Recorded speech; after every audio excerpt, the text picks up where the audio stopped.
1971. We woke up in a different world, where the Cold War ended along with the Vietnam carnage. All because of the Dome.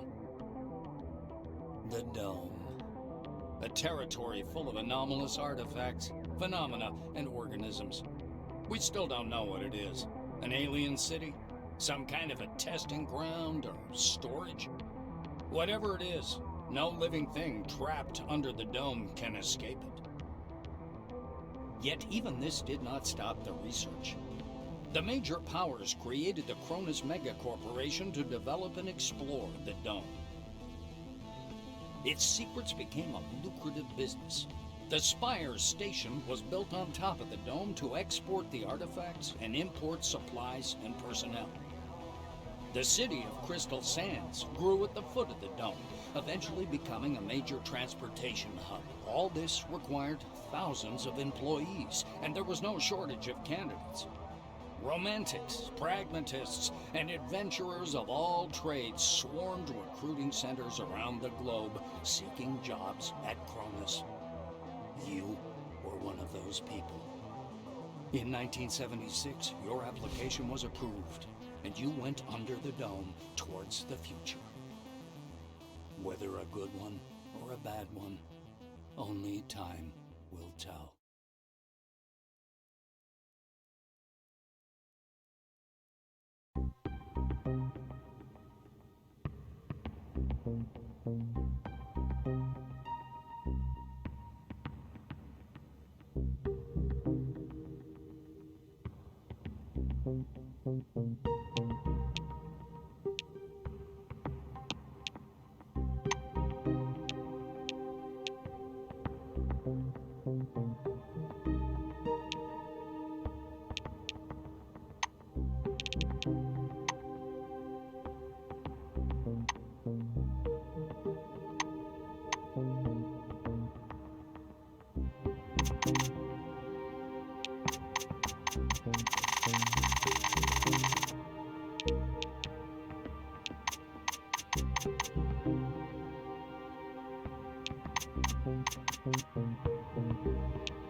A guy wearing thick spectacles thrusts out a sweaty hand. Monty James, Silverwing. He glances down at your badge. Ah, it's you. I found your file extremely interesting. And your CV, wonderful. Inspiring, really. When I had the opportunity to look over the files of my future colleagues, I couldn't resist. I don't want to... Monty makes a ring with his thumb and forefinger. You were number 63,784 on the waiting list, but you were lucky enough to get into the dome after only 16 months. Besides that, zero, nada, absolutely nothing. You're a dark horse for both the Foundation and myself. How exactly did you end up in the... James smiles condescendingly. Yeah, my little schoolboy nephew's the same. He loves all those bizarre space travelers, like... An uncomfortable silence rises between you, and Monty abruptly changes the subject. He taps the narrow illuminator panel with one finger. Look, there's a storm rising. The lightning is strange. Green.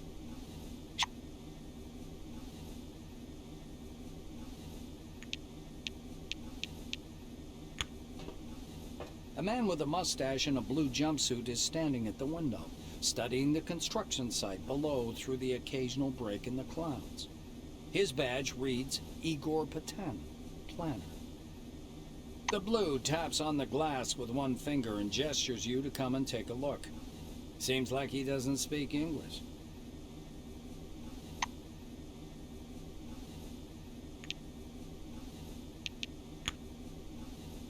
The thin, pale young woman is sitting at the window, leaning against the illuminator.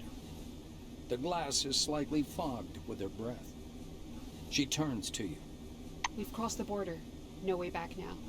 Even traveling by the funicular wasn't so... thrilling. The white presses small hands to her blushing cheeks. You were thinking Why have no children been born under the dome? I've got a working hypothesis, but I'm not ready to share it yet. She said. Kimura peers through the glass in the direction you indicate. Oh, that's the aircraft that crashed into the dome during the first expedition. I believe that's a wing fragment, and there's some white canvas. What do you think that is? Maybe a parachute? The white shakes her head, bewildered. I just can't believe it. It's all true. We're on our way to meet the future. Kimura shoots you a surprised look. You're familiar with the details of the briefing, right? To put it simply, the dome is a selectively permeable environment. The white draws an invisible hemisphere in the air. Inorganic objects may exit the dome without difficulty, but any living creature dies if transported back to the outside world. That's why we're all stuck here for an indefinite period of time. Kimura is eyeing the dome's mesh, glittering in the sunlight. Supposedly, it's something to do with the atmospheric composition, but it's a weak theory. The difference of the air within the dome is so insignificant as to fall within the margin of error. Or to put it more simply, there is no difference. She shoots a quick glance at the silver and lowers her voice. I heard a rumor, or a conspiracy theory, that we can leave the dome at any time. We've simply been told we can't. If you ever decide to test this hypothesis, don't forget to leave me something in your will.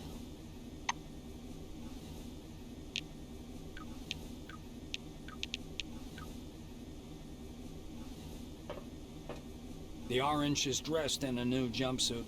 The shiny badge on his chest reads, Quentin Bisley, laborer.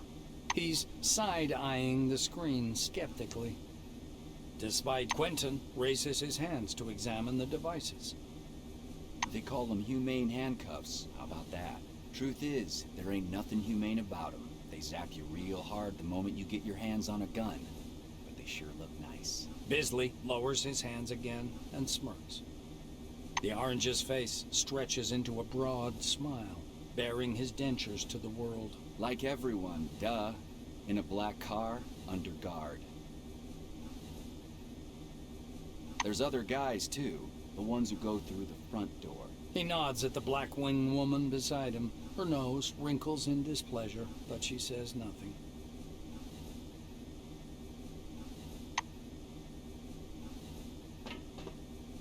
A tall woman is watching an ad playing on the monitor, arms crossed. The polished to a shine badge on her black overalls reads, Elsa Olafson, Security Service. She glances at you and offers her hand in a businesslike manner. Greetings. Please take all necessary precautions. By that I mean, don't turn your back on him. Elsa I just follow orders. Even if his crime was embezzlement, I have to keep him cuffed. Those are the rules. Olafson shrugs in a sharp, mechanical way, as if racking the slide of an assault rifle. Our friends from the administration didn't deign to inform me about this man's record. Could be I'm escorting a serial killer. It's corporate policy, you know. She gives the silver a vengeful look.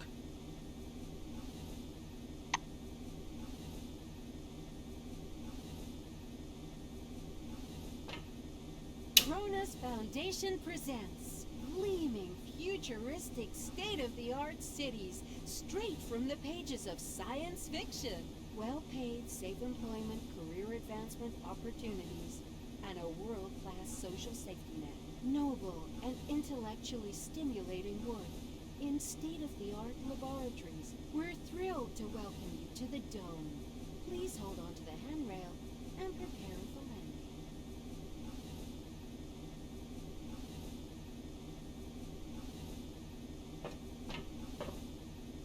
Stopping by the door's porthole, you watch as the ground slowly approaches. It looks brown-black through the tinted glass and smoky blue at the horizon. It almost seems like the clouds are pulling apart there. Your eye is drawn to the cluttered eastern section of the dome, where you see a block of warehouses and something resembling an observation deck. The real dome doesn't resemble its image from the ads at all. There are no snow-white cities or vast highways to be seen here. Looking more closely, you can make out a single, lonely road leading north. But just as you're about to move away from the window, you notice a whirlwind beginning to form above the ochre plain. The gathering storm drifts unhurriedly above the desert, a crown of green lightning flashing at its core. Clearly no ordinary weather phenomenon. It must be one of those anomalies. You freeze by the window, unable to avert. The outlines of the landing site, blurred by clouds of dust, appear behind the greenish glass of the porthole. The capsule shudders as the braking devices engage.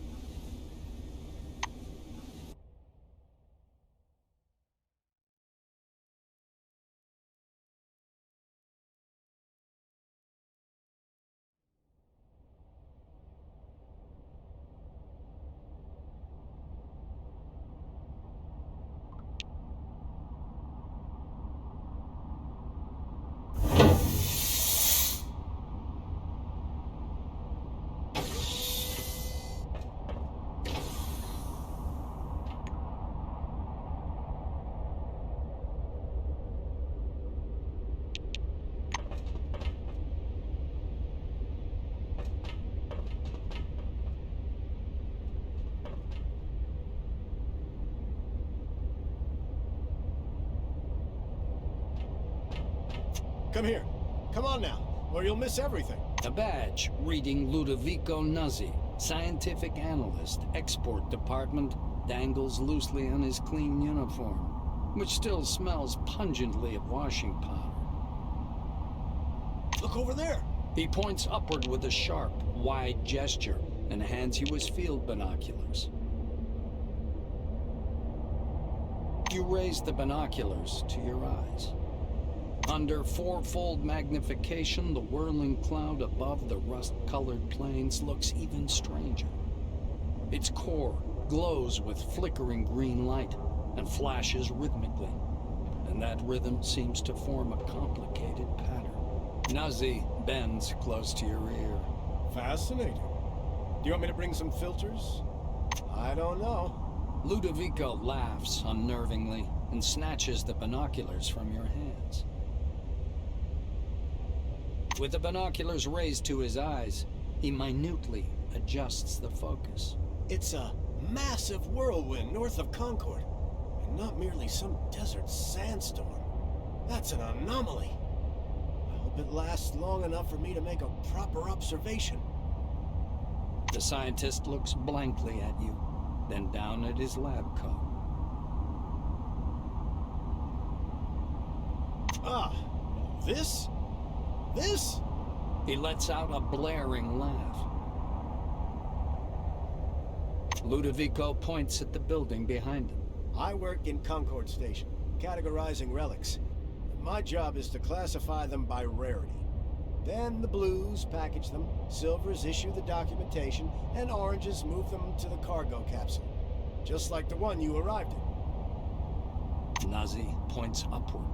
Then the capsule takes the relics way up there, all the way to the spire, then to Crystal Sands by the funicular. They get off. He offers you his binoculars once again. Do you want to have a look at the spire? It's amazing. But then you can look at the spire anytime. Now that sandstorm, that's what's truly amazing. Nuzzi looks from you to the capsule and to the landing terminal entrance. He flings his arms up. Oh, mi scusi. Excuse me, I'm so sorry. You'd better get going or you'll be late for check-in. Your colleagues are already inside, and the storm is growing stronger. Yeah, the storm is growing stronger. The White mutters in fascination, eyes glued to his binoculars, which is fixed on the spinning whirl of clouds. Hello again. See ya!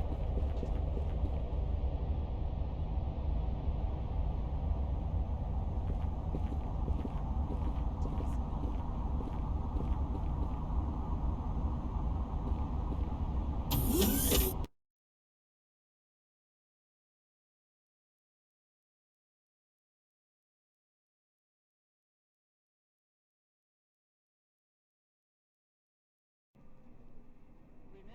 our honest work will make the world a better place. World a better place. Attention, attention. Please handle relics carefully. In case of damage, your life will be forfeit.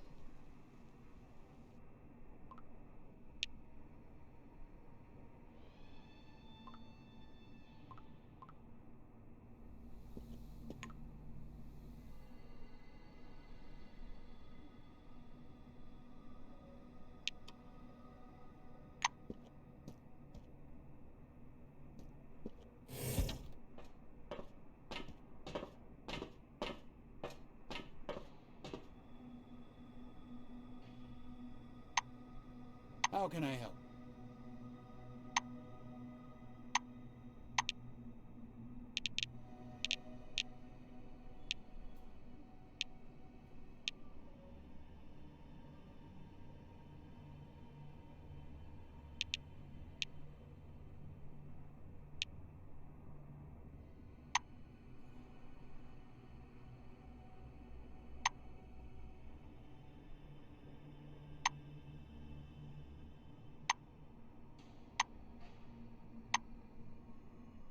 See ya.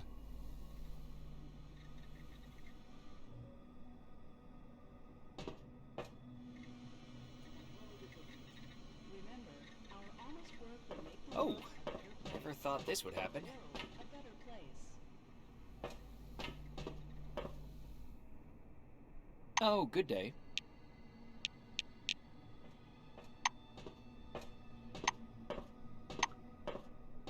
Bye-bye. Hello, come up to the desk, please. A tall receptionist watches you from behind his desk with a bored, haughty look. He waves impatiently at you to approach.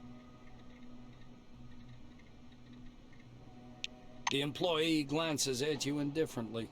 His upper lip is ever so slightly curled in contempt.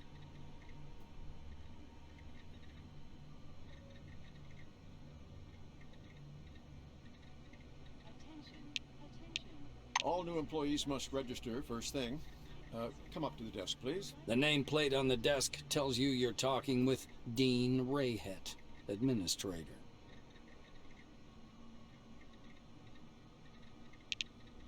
The administrator slaps himself on the forehead. Ah, I almost forgot the regulation pre-registration greeting. Just a second.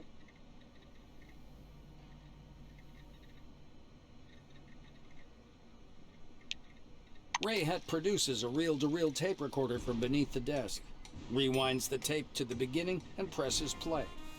The speakers explode with a harsh, crackling sound, over which the tick-tick of a metronome slowly grows louder. Solemn music begins to play, and the administrator's face takes on a serious expression. Dear employee, on behalf of the Cronus Foundation, I, Administrator Dean Rayhet, welcome you to your new life under the dome. The administrator clears his throat and continues. By joining our company, you choose the path of science and progress. You are among mankind's best, and we ask that you live up to this. Dean squints down at the monitor. Deserve this title. Do your job honestly. Obey the law. Respect your colleagues and... The music fades, and the administrator finishes his speech. And together we will build the best possible future for all mankind. Dean puts the tape recorder away. Now that we're done with the official greeting, I'll register you and upgrade your Selectron. Okay?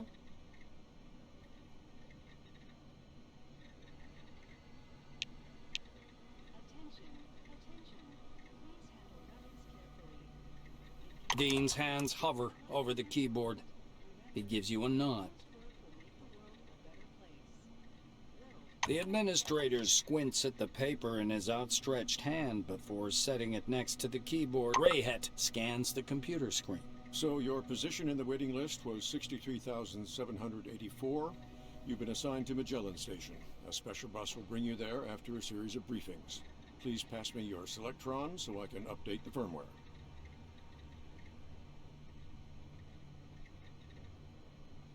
Dean snaps the docking port of your pass to a recess in the casing of his computer.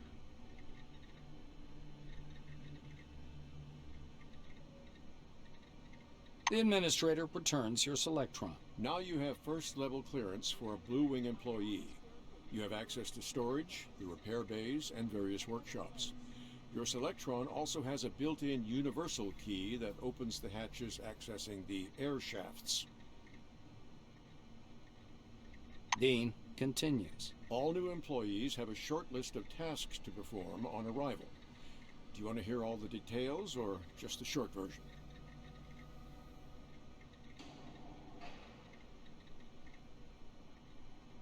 Rayhet nods and points at the ceiling. First, you need a set of combat gear. Talk to Sidney Maynard, he'll give you everything. Dean extends his second finger. Second, weapons. Ms. Margarita Takachenko is the clerk at the armory. After she dispenses your firearm, you'll need to head to the training zone for a brief weapons handling exam.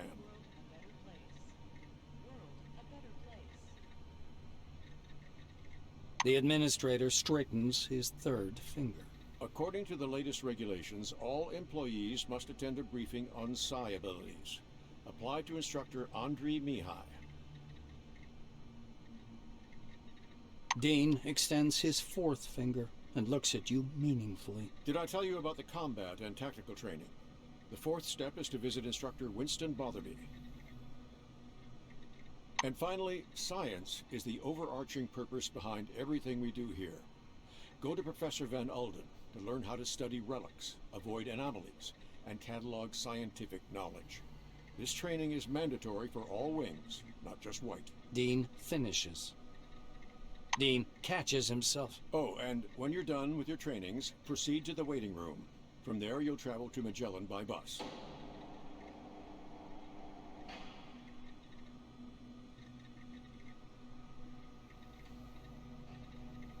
The administrator looks up at you again. That is all. He reaches for the tape recorder, but thinks better of it. Protocol calls for a little welcoming preamble, but dash it all, that's nonsense. Welcome to Concord Station. As he's about to turn away, Dean suddenly remembers something. Oh yes, I sent your mail to your Kairos. Check your new messages. Well, that's all, I think.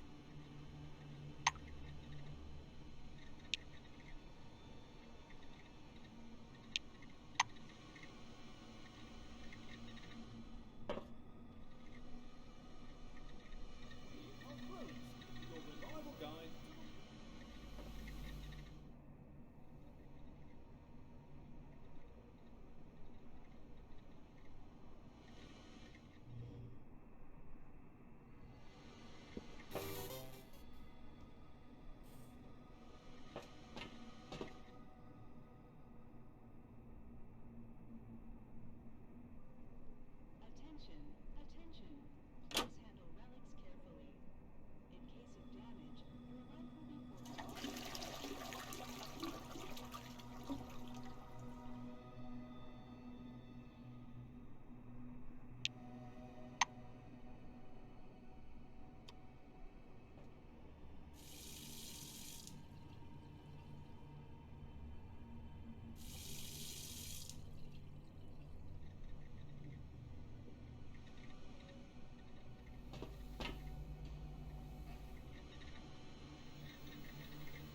Cronus Corporation reminds you,